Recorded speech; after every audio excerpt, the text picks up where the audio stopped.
New Humanity by Sheridan Voysey. When they heard this sound, a crowd came together in bewilderment, because each one heard their own language being spoken. Acts chapter 2 verse 6. While I was visiting London's Tate Modern Gallery, one piece of art caught my attention. Created by Brazilian artist Cildo Meireles, it was a giant tower made of hundreds of old radios. Each radio was turned on and tuned to a different station, creating a cacophony of confusing, indecipherable speech. Meireles called the sculpture Babel. The title is appropriate.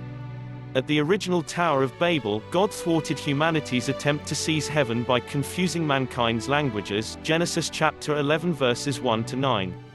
No longer able to communicate with one another, humanity fractured into tribes of various dialects, VV 10 to 26.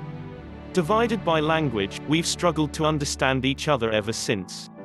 There's a second part to the story. When the Holy Spirit came upon the first Christians at Pentecost, he enabled them to praise God in the various languages of those visiting Jerusalem that day, Acts chapter 2 verses 1 to 12. Through this miracle, everyone heard the same message, no matter their nationality or language. The confusion of Babel was reversed. In a world of ethnic and cultural division, this is good news.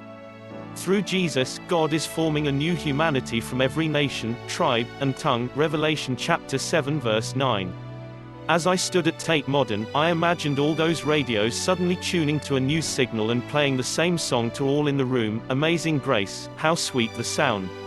Reflect and pray. How does your shared faith with believers of other nationalities bring you together despite your differences? How can you help create harmony? God is breaking down barriers to form a new humanity. Don't forget to subscribe to my channel at youtube.com/iamtr3b.